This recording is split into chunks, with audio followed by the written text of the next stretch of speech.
নদীতে স্নান করতে গিয়ে হঠাৎই কুড়িয়ে পায় একটি ত্রিশূল।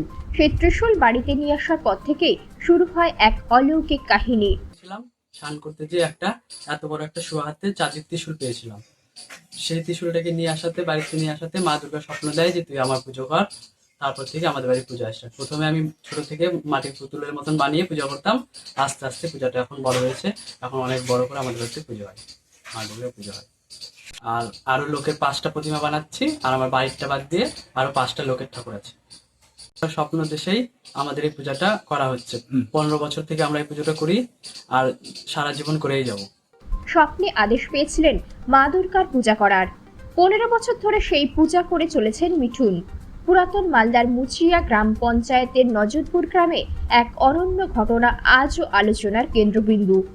প্রায় 15 বছর আগে পুরাতন মালদার মুচিয়া নজরপুরের ছোট্ট বালক মিঠুন শীল নদীতে স্নান করতে গিয়ে হঠাৎ কুড়িয়ে পায় একটি ত্রিশূল। সেই ত্রিশূল বাড়িতে নিয়ে আসার পর থেকেই শুরু হয় এক অলৌকিক কাহিনী।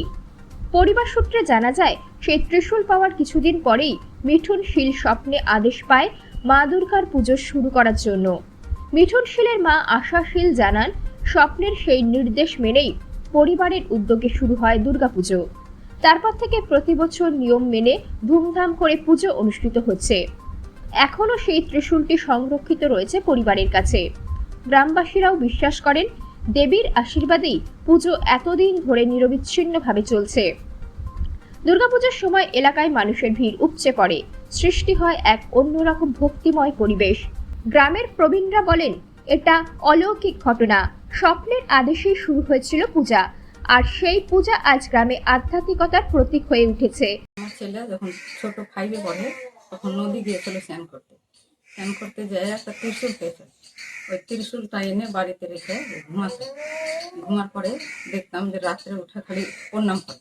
তো বলি, বাবা কি হয়েছে? তখন দেখার পরে বললো যে মা আমার কাছে পূজা চাইছে।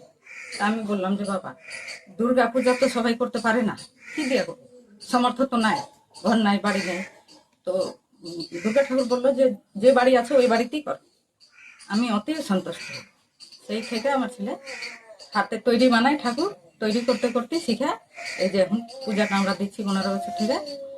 আশীর্বাদে খাওয়া দাওয়া অষ্টমীর দিন আমি সবই করি, পূজাটা আমরা সেইভাবেই করছি।